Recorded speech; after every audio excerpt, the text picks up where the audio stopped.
बहुत दिक्कत होता है। बहुत दिक्कत होता है। क्या कहना चाहोगे सरकार से?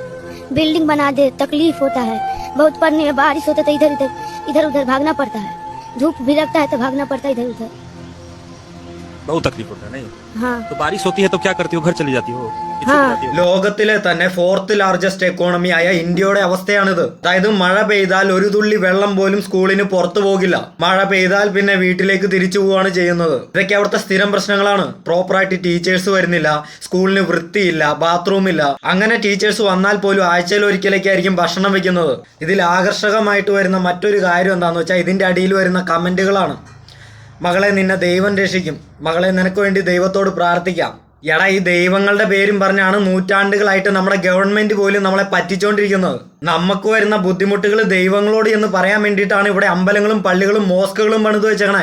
ജനങ്ങൾ ഇതൊന്നും ശ്രദ്ധിക്കാതിരിക്കാനാണ് ഇവിടെ മത തീവ്രവാദം ഉണ്ടാക്കുന്നത്. നമ്മൾ ഈ രാജ്യത്തിന് വേണ്ടി ജോലി ചെയ്യുന്നുണ്ടെങ്കിൽ നമ്മുടെ ആവശ്യങ്ങൾ നടത്തി തരേണ്ടത് ഈ ഗവൺമെന്റ് ആണ്. അതിൽ മുസ്ലിം എന്നോ ക്രിസ്ത്യൻ എന്നോ ഹിന്ദു എന്ന വേർതിരിവില്ല. പണിയെടുക്കണവൻ, പർച്ചേസ് ചെയ്യുന്നവൻ ഈ രാജ്യത്തിന് വേണ്ടി ജോലി ചെയ്യുന്നവനാണ്. അതുകൊണ്ട് മത തീവ്രവാദികൾ എന്ന് പറയുന്ന രോഗാണുക്കളെ നമ്മുടെ നാട്ടിൽ നിന്ന് എന്നേക്കുമായിട്ട് ഉന്മൂലനം ചെയ്ത് കളഞ്ഞില്ലെങ്കിൽ ഇവരുടെ നാടിന്റെ അതേ അവസ്ഥ നമ്മുടെ നാട്ടിലും വരും. ഇവരുടെ മക്കളുടെ സ്ഥാനത്ത് നമ്മുടെ മക്കളും ഇത് നാളെ അനുഭവിക്കും.